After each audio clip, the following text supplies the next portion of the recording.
Hi, A V വ്ളോഗിൻ്റെ മറ്റൊരു വീഡിയോയിലേക്ക് എല്ലാവരെയും സ്വാഗതം ചെയ്യാണ്. അപ്പോൾ സുഹൃത്തുക്കളെ, പട്ടാമ്പി റെയിൽവേ സ്റ്റേഷനിലെത്തിയപ്പോൾ പട്ടാമ്പി നെസ്റ്റോ ഹൈപ്പർ മാർക്കറ്റിലേക്ക് പോയപ്പോഴുള്ള അവിടുത്തെ വിശേഷങ്ങളും അവിടുത്തെ കുറച്ച് കാര്യങ്ങളും നിങ്ങളുമായിട്ടൊന്ന് ഷെയർ ചെയ്യാമെന്ന് കരുതി.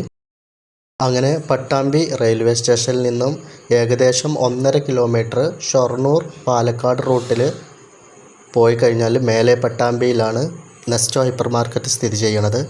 ഞങ്ങൾ എത്തിയത് ഒരു ഈവനിങ് സമയത്താണ്. അങ്ങനെ നെസ്റ്റോ ഹൈപ്പർ മാർക്കറ്റിൻ്റെ അകത്ത് ഞങ്ങൾ കുറച്ച് ചുറ്റിക്കറങ്ങി.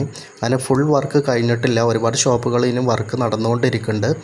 അങ്ങനെ കുറച്ച് സാധനങ്ങൾ ഞങ്ങൾ പർച്ചേസ് ചെയ്തു. ആദ്യം ഞങ്ങൾ ചോദിച്ചത് ഓഫറിനെ പറ്റിയിട്ടാണ്. ഏത് മലയാളികളുടെ സ്വഭാവം അത് തന്നെയാണല്ലോ.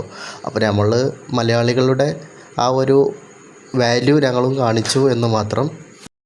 ഇവിടെ എടുത്തു പറയാൻ എന്താണെന്ന് വെച്ചാൽ ഇവിടുത്തെ ലേഡീസ് സ്റ്റാഫായാലും ജെൻസ് സ്റ്റാഫായാലും അടിപൊളിയാണ്. അവരുടെ വീട്ടിലെ ഒരംഗം അല്ലെങ്കിൽ അവരുടെ ഒരു കസ്റ്റമർ എന്ന നിലക്ക് അവർ നല്ല രീതിയിലാണ്, നല്ലൊരു പെരുമാറ്റമാണ്. അത് ഞങ്ങൾക്ക് വളരെ ഇഷ്ടപ്പെട്ടു. കുറച്ച് വെജിറ്റബിൾ, ഫ്രൂട്ട്സ്, ഫിഷ് എന്നിങ്ങനെ തുടങ്ങുന്ന ഒരുപാട് സാധനങ്ങൾ ഞങ്ങൾ പർച്ചേസ് ചെയ്തു. ഇവിടെ കുക്കുംബറിൻ്റെ ഇന്നത്തെ പ്രൈസ് വെറും 9 രൂപ 90 പൈസയാണ്. അപ്പോൾ ഞങ്ങൾ പുറത്തൊന്ന് അന്വേഷിച്ചപ്പോൾ 25 രൂപയായിട്ടാണ് ഞങ്ങളോട് പറഞ്ഞിട്ടുണ്ടായിരുന്നത്. അപ്പോൾ ഇന്ന് നെസ്റ്റോയിൽ നല്ലൊരു ഓഫറുണ്ട് കുക്കുംബറിന്. അപ്പോൾ എല്ലാവരും വന്ന് പർച്ചേസ് ചെയ്യാം. അങ്ങനെ ഞങ്ങൾ ബില്ലിങ്ങിലെത്തി. ബില്ലിങ്ങിലെ സ്റ്റാഫൊക്കെ അടിപൊളിയായിരുന്നു. അവരുടെ കസ്റ്റമറോടുള്ള ഡീലിംഗാണ് വളരെ ഇഷ്ടപ്പെട്ടത്. പിന്നെ അവിടുത്തെ സെക്യൂരിറ്റി ചേട്ടന്മാരാണ് അടിപൊളിയായിരുന്നു. അവിടുത്തെ എല്ലാ കാര്യങ്ങളും ഞങ്ങൾക്ക് പറഞ്ഞു തന്നു. ഞങ്ങളോടും അത് ഷെയർ ചെയ്തു. അവിടെ ഓപ്പൺ ചെയ്യുന്ന കടകളെ പറ്റിയും അവിടുത്തെ കൂടുതൽ വിശേഷങ്ങളൊക്കെ അവർ പറഞ്ഞു തന്നിരുന്നു.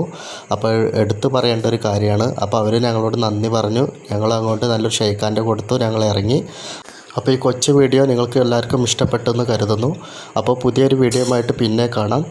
ഈ വീഡിയോയുടെ അഭിപ്രായങ്ങളും നിർദ്ദേശങ്ങളും നിങ്ങൾ കമൻറ്റ് ബോക്സിൽ കമൻറ്റ് ചെയ്യുക.